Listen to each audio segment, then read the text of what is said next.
আসসালামু আলাইকুম। আমরা এখন আছি লুবলিয়ানাতে। এটা হচ্ছে স্লোভেনিয়ার ক্যাপিটাল। আমি প্রায় ২ বছর হলো রাজশাহী থেকে ঢাকা চলে আসা। কিন্তু এই ২ বছর আসলে এমনভাবে সাইকেল চালানোর অভিজ্ঞতা আসলে হয়নি। বাট এখানে আসার পরে এরকম একটা সাইকেল ফ্রেন্ডলি হচ্ছে শহর দেখার পরে আসলে সাইকেল চালানোর আসলে লোভটা সামলাতে পারলাম না।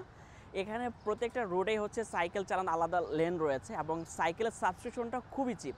৭ দিনের সাবস্ক্রিপশন মাত্র হচ্ছে যে €১ এবং ১ বছরের জন্য হচ্ছে মাত্র €৩। ৭ দিনের সাবস্ক্রিপশনের ক্ষেত্রে কিছু লিমিটেশন রয়েছে, কারণ পার আওয়ারের পরে ফার্স্ট 60 মিনিটস হচ্ছে ফ্রি, এরপরে হচ্ছে পার আওয়ারের জন্য আমাকে €১ করে বাড়তে থাকবে। এবং স্পেশালি আমরা যারা হচ্ছে শর্ট টার্মের ভ্যাকেশনে আসি এবং হচ্ছে যে কিছু স্পেশাল কাজ থাকে, যাতে হচ্ছে ভেন্যু থেকে হচ্ছে হোটেল থেকে ভেন্যু বা কিছু স্মল মিটিংয়ের জন্য আশেপাশে যেতে হয়, তাদের জন্য আসলে এই সাইকেলটা আসলে খুবই বেটার একটা অপশন হতে পারে। আমাদের বাসের জন্য ওয়েট করতে হয় না, কারোর জন্য ওয়েট করতে হয় না। এবং যেহেতু গুগল ম্যাপ এখানে খুব ভালো কাজ করে, ইজিলি হচ্ছে একটা স্পেস থেকে আরেকটা স্পেস ইজিলি পৌঁছে যাওয়া যায়। এখানে সাবস্ক্রিপশন নেওয়ার প্রসিডিউরটা হচ্ছে আরও ইজি। একটা জাস্ট অ্যাপস ডাউনলোড করতে হবে। অ্যাপসের লিঙ্কটা আমি হচ্ছে যে কমেন্ট বক্সে দিয়ে দেবো। আপনাকে হচ্ছে আপনার পার্সোনাল ইনফরমেশন দিয়ে আপনার একটা প্রোফাইল ক্রিয়েট করতে হবে এবং এরপরে হচ্ছে যে আপনার পেমেন্ট কমপ্লিট করলে আপনাকে একটা কোড দেওয়া হবে এবং সেই কোড দিয়ে আপনি ইজিলি হচ্ছে যে কোনো স্পেস থেকে আপনি সাইকেলগুলো নিতে পারবেন।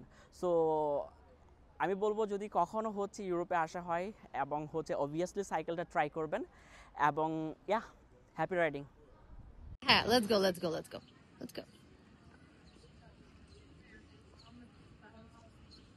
Yeah, let's go. Bye bye, Murad. We'll not see you again. We'll not miss you either.